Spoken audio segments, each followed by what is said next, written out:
আমার ইচ্ছা ছিল পূর্ণিমা হাই স্কুলে করার, কিন্তু ওখানে তো পরীক্ষা শুরু হয়ে গেছে আজকে থেকে। নেক্সট মান্থেরটা করবো। আচ্ছা, আজকে যেহেতু আমরা পঞ্চায়েত স্তরের অনেকজন প্রশাসনিক সদস্য এবং আমাদের সমাজসেবী সুব্রতবাবুকে পেয়ে গেছেন, সুব্রতবাবুকে অনুরোধ করবো একটু কিছু বলার জন্য। অবশ্যই আপনি এই বিষয়টা নিয়ে একটু আলোকপাত করুন, ভালো হয় তাহলে। আজকে সবার সবচেয়ে উপস্থিত আছেন আমাদের যিনি আহ্বায়ক সঞ্চালক আইসিডিএস এর সুপারভাইজার ম্যাডাম, খুব পরিশ্রম, মানে খুব এফিসিয়েন্ট পারসন। উনি প্রতিটি মিটিংয়ে আমি দেখেছি, লক্ষ্য করেছি যে নিজের দায়িত্ববোধ সম্পর্কে দারুণ সচেতন। ওনার উনি যে জায়গায় আছেন, যারা যোগ্য মানুষকেই যোগ্য জায়গায় দেওয়া হয়েছে। এখানে উপস্থিত আছেন আমাদের বেলগুড়ি অঞ্চলের সমস্ত আইসিডিএস এর ম্যাডামরা আছেন। এখানে উপস্থিত আছে আমাদের গ্রামের 2 জন ইলেকটেড মেম্বার, ময়না এবং সুমন্ত আছে, কলিমাখা থেকে নির্বাচিত তাপস মুখার্জি। সর্বোপরি যারা জুনিয়র তাদেরকে তুমি বলেই সম্বোধন করছি। আমাদের গ্রামের মেয়েরা আছে এবং আমাদের এরাও আছে, আমাদের সমস্ত জায়গাতেই এরা উপস্থিত থাকে। এই মিটিংটা, মানে এই সভাটা অনেকদিন থেকে আমরা ডাকবো করছি, কিন্তু ডাকতে পারিনি। ওনাকে আমার কৃতজ্ঞতা বা ধন্যবাদ জানাই যে এটা দরকার ছিল অনেকদিন আগে। প্রতি মাসের শেষ শনিবার দিন আমাদের বেলগুড়ি গ্রাম পঞ্চায়েতে একটা হেলথের মিটিং হয়। প্রতি মানে মাসেরই শেষ যে স্যাটারডে থাকে তাতে বেলগুড়ি পঞ্চায়েতের প্রধান, উপপ্রধান থেকে ম্যাক্সিমাম সদস্য উপস্থিত থাকেন এবং এনারা থাকেন, আমাদের আশা কর্মীরা থাকেন এবং হেলথের যারা ANM, first ANM, second ANM সবাই থাকে। তা আমরা প্রতি মিটিংটায় আমরা বিভিন্নভাবে বিভিন্ন আলোচনা। প্রথম দিকে আমি অত গুরুত্ব দিতাম না, যখন এর আগেকার প্রধান ছিল নিতাই দা। তা প্রথম আমি ওই সভাটায় আসার পর দেখেছি যে কতখানি ইম্পর্টেন্সি অফ হেলথের মিটিংটা ইম্পর্টেন্ট। যে প্রতিটি গ্রামের প্রতিটি মহিলার যে তথ্য, প্রিম্যাচিওর বাচ্চা বা কত দিনের প্রেগনেন্সি বা হ্যান্ডিক্যাপ বা তাদেরকে কিভাবে মানে প্রতিষেধকমূলক হেলথ ডিপার্টমেন্ট থেকে দেওয়া হয়, আইসিডিএস এর যে সমস্ত দিদিমণিরা দিদিরা আছেন তাদের পুষ্টিগত, যাদের বাচ্চা গর্ভজাত সন্তানের যে পুষ্টিগত ব্যাপারটা সেদিকে নজর রাখা, তাদেরকে খাবারটা দেওয়া, বা কোন বাড়িতে মা খেতে পাচ্ছে না, খাবার নিয়ে যাওয়া সত্ত্বেও সেই খাবার নিয়ে নিচ্ছে বা খেয়ে নিচ্ছে, অথচ গর্ভজাত সন্তান থাকা অবস্থাতেও মা খেতে পাচ্ছে না। এই সবগুলো আমরা দেখেছি যে সুন্দরভাবে একদম অপর্ণা খুব সিনিয়র আমাদের গ্রামের বৌদি এবং আমরা জানি পীযুষ দাস্ত্রী, আর তার সঙ্গে এএনএমরা আছেন, আমাদের শিবরা থাকে, আমাদের সুদেশটা সদমিষ্ঠা থাকে। সকলকে দেখেছি খুব দক্ষতার সাথে হেলথের কাজগুলো হয়। তা আজকে এই যে আছে অনেক বাচ্চা বাচ্চা মেয়েরা আছে বা সদ্য যৌবনে পা দেওয়া মেয়েরা আছে, এখানে মায়েরা এসেছে। আমাদের এই মোবাইল আমাদের অনেক কিছু অ্যাডভান্টেজ এবং ডিসঅ্যাডভান্টেজ আমি এর আগেও বলেছি। এই মোবাইল আমাদের অনেক উপকার আছে, আবার অপকারের জায়গায় এসে পৌঁছেছে।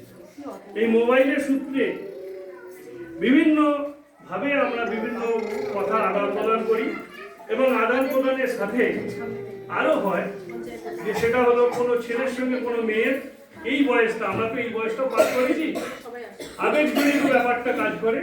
এই আবেগজনিত ব্যাপারটা দেখতে গিয়ে এখন প্রত্যেক বাড়িতেই হয়তো একটা করে ছেলে বা একটা করে মেয়ে, সেই মেয়ে বা ছেলের প্রতি সন্তান স্নেহে যা দরকার পদক্ষেপ নেওয়ার, স্টেপ নেওয়ার, সেই স্টেপটা স্নেহবশত মা বা বাবা নিতে পারে না।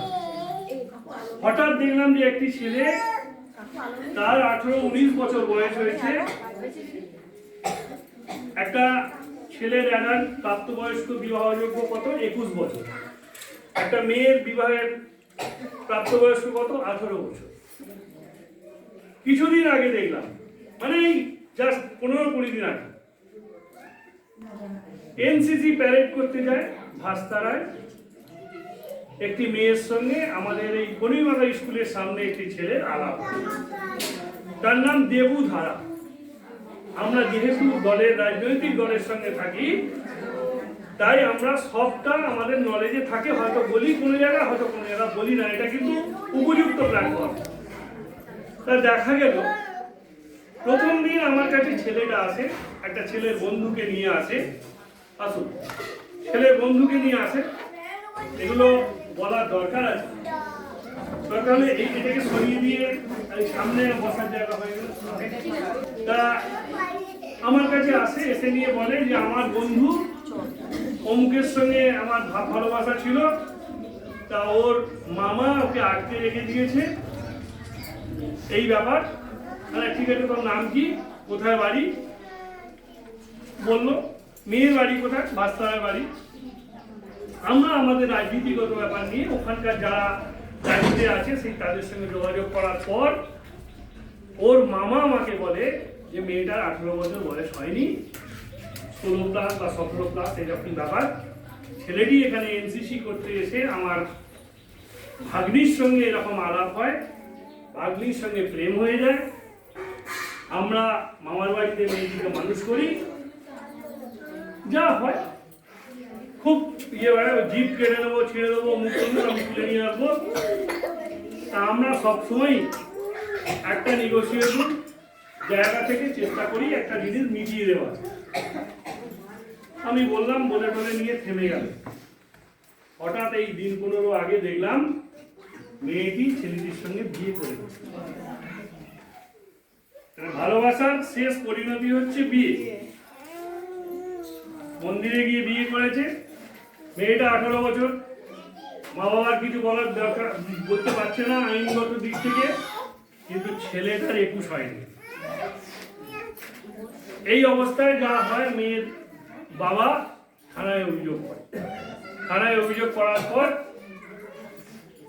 ওরা গেছে, গিয়ে মেয়েকে জিজ্ঞেস করেছে, বলেছে হ্যাঁ আমি আমার মতেও জোর করে নিয়ে আসেনি, অমুক তমুক যেটা বলার মেয়ে বলে দিয়েছে। এখনকার মেয়েরা শিক্ষিত মেয়ে, তো ক্লাস 8 থেকে হাতে মোবাইল, 6-7 থেকে মোবাইল, এইখানে বেশি শিক্ষিত। তার সঙ্গে আইনগত ব্যাপার কথা প্রসঙ্গে আমার যদি 18 হয়ে যায়, বাবা মা কিছু করতে পারবে না। কিন্তু একটা জিনিস জানার দরকার, তোমরা যারা আছো, যে মা বাবার থেকে আপন কিন্তু আর দুনিয়ায় কেউ নেই। মা বাবা যেটা ভালো দেখবে একটা ছেলে বা মেয়ে, আর দুনিয়ার কেউ যেটা করবে সেটা হয়তো হয় তার জায়গা থেকে, যে জায়গায় সে মানে অবস্থান করে, সেই অবস্থান থেকে সে তোমাকে কর্তব্য পরায়ণ ভাবে কাজটা বলতে মানে তোমাকে বলতে চাইছে। আর তা না হলে ঠিক আছে বললাম না, শুনলে কি করবো, এরকম একটা ব্যাপার। কিন্তু আমাকে এই জিনিস আমাদের গ্রামে অনেকের আছে, যাদের এই টিনেজার মানে 18 হয়নি অথচ বিয়ে হয়ে গেছে, ছেলে প্রেম করেছে। আমি দেখেছি এই আমাদের গদায় ছেলে টেলে আছে, আমাদের এই পাড়ায় অনেকের আছে, আমাদের সব কলেজে আছে। বারে বারে আমাদেরকে বলা হয়েছে যে হয় পঞ্চায়েত থেকে তাদের সুযোগ সুবিধা বন্ধ করে দেওয়া হোক, বিনা পয়সা রেশন বন্ধ করে দেওয়া হোক, স্বাস্থ্যসাথী কার্ডেতে বন্ধ করে দেওয়া হোক। কিন্তু আমরা কিন্তু বারে বারে বলেছি, এবং গার্জেনদের সঙ্গে নিয়ে আমরা হেলথের মিটিং করেছি পঞ্চায়েতে, সমস্ত গার্জেনদের ডাকা হয়েছিল যে মেয়েদের সঙ্গে মায়েরা বন্ধুত্বপূর্ণ আচরণ করুন, মেয়ের কথা বন্ধুর মতো শুনুন। মায়ের ডিউটি হচ্ছে যে মেয়েকে সেই জায়গা থেকে নিয়ে আসা, বাবার থেকে। বাবা তো কাজ করবে, বাবারও তো সংসারের প্রতি অতখানি দায়বদ্ধতা, টাকার ব্যাপারটা হবে বাইরে বাইরে করে, কিন্তু মা ম্যাক্সিমাম জায়গা থেকে জানতে পারবে যে মেয়েটা কি করছে। অতএব মেয়েকে মায়ের বন্ধু হতে হবে, মাকে মেয়ের বন্ধু হয়ে তার সমস্ত কিছু, দেখ বাবু এটা করিস না, এই করাটা ঠিক নয়। কিন্তু দেখা যাচ্ছে বিয়ে হয়ে যাওয়ার পর আবার পরেরটা কি, আমাকে নাতি নাতনি হতে হবে, আমাকে দাদু দিদিমা হতে হবে, আমাকে ঠাকুমা হতে হবে, এই যে জায়গাটা। এইবার ওই ঘটনার সঙ্গে বলি, ওরা থানায় গিয়ে যা বলে দিয়েছে, ইন দি মিন টাইম ওরাও থানায় অভিযোগ করেছে। এবার ছেলেটার তো 21 বছর বয়স হয়নি। একটা মেয়ে যদি অ্যাডাল্ট হয়ে যায়, সে যদি বলে আমি নিজের ইচ্ছা এসেছি, কিন্তু ছেলেটাও কিন্তু আর বেআইনি ভাবে বিয়ে করেছে। আমাদেরকে ওখান থেকে ফোন টোন করলো, ফোন টোন করার পর মেয়েটাকে বোঝাবার চেষ্টা করা হলো যাতে সে পরীক্ষাটা দেয়। শিক্ষার দরকার, এডুকেশন না হলে কোনো কিছু হবে না। কিন্তু মেয়েটা বিমানুম কার্তিক পুজো হচ্ছে বাড়িতে। যেই মেয়েটা বিয়ে হলো পরে মানে 3 দিন আগে তার বাড়িতে কার্তিক ফেলে যে কার্তিক পুজো হচ্ছে, মানে তার পরবর্তী ক্ষেত্রে যেটা বললাম দাদু দিদিমা হতে হবে। এইবার তাকে বোঝাবার পর আমি গেছি, ওর বাবা, মেয়ের বাবা গেছে, মেয়ের মামা গেছে, আমাদের রাজনৈতিক একজন নেতৃত্ব গেছে যে তুই চল, তোর সঙ্গে ওর বিয়েই দেওয়া হবে, কোনো সিঁদুর ফিঁদুর তোলার ব্যাপার কিছু নেই, তুই 18 বছর হয়ে গেছে, ছেলেটা এস্টাবলিশড হোক, 21 বছর বয়স হোক, তোকে এই আনুষ্ঠানিকভাবে দেওয়া হবে, কোনো অসুবিধা নেই। কিন্তু মেয়েটা পরিষ্কার বলে দিল আমি বাবার সঙ্গে যাবো। চাইল্ড লাইন থেকে গত পরশুদিন প্রধান ফোন করেছে, বলছি আসা চাইল্ড লাইনের লোকজন এলো, এসে নিয়ে তাদের সমস্ত কিছু ফিল আপ করে ওকে একটা কাগজ ধরিয়ে দিয়ে গেছে। কিন্তু ছেলেটার তো 21 বছর হয়নি, ছেলেটা কাজে গেছে আর মেয়েটাকে ছেলের মামার বাড়িতে রেখেছে।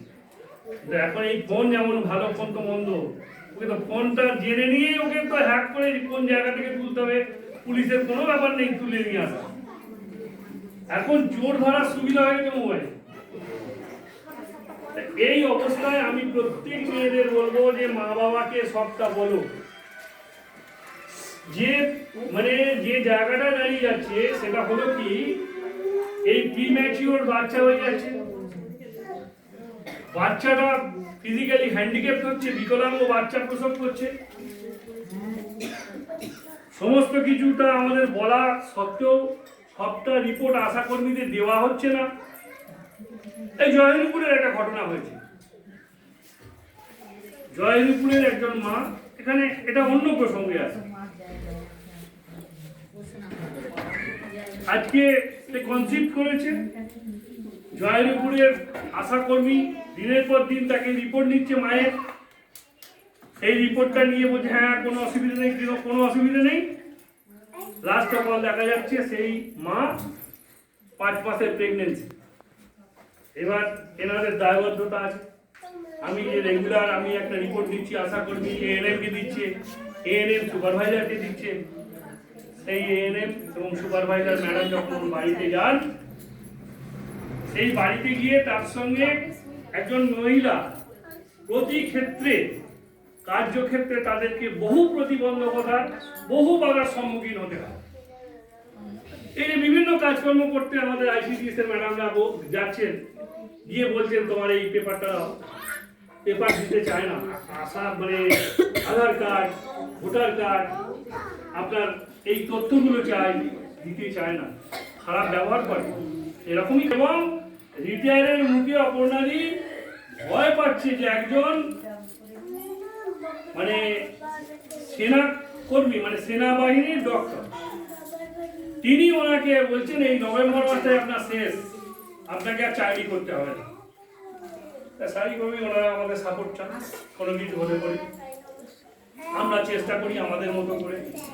আমি সঙ্গে সঙ্গে যার বাড়িতে হয়েছে তার ছেলে আমাকে ফোন করে, ছবিটাকে ফোন করে চেষ্টা করলাম যে এটা করবেন না, ওটা ওনাদের ডিউটি এবং এটা আপনাদের ভুল, এটা তোমাদের ভুল। তুমি বলি বললাম ভাইপো তো সম্পর্কে বললাম না, আমাদের সঙ্গে এই ব্যবহারটা মাথা গরম হওয়া স্বাভাবিক। একজন আশাকর্মী দিনের পর দিন আমার বাড়িতে আসছে, তাকে জিজ্ঞেস করছে তুমি রেগুলার কিনা, কিন্তু তাকে যদি ভুল ইনফরমেশন দেয়, তাহলে ভুল ইনফরমেশন দেওয়ার জন্য টোটাল আশাকর্মী থেকে সুপারভাইজার, এএনএম থেকে সুপারভাইজার পর্যন্ত টোটালটা ভুল হয়ে গেল। এই যে জিনিসগুলো হচ্ছে, আমরা প্রতিনিয়ত স্বাস্থ্যকর্মীদের সঙ্গে থাকার জন্য আমরা এগুলো বুঝতে পারি। তা আমি বলবো যারা আজকের দিনে মেয়ে, আজকের দিনে যারা পড়াশোনা করছো, তোমরা পড়াশোনাটা প্রপার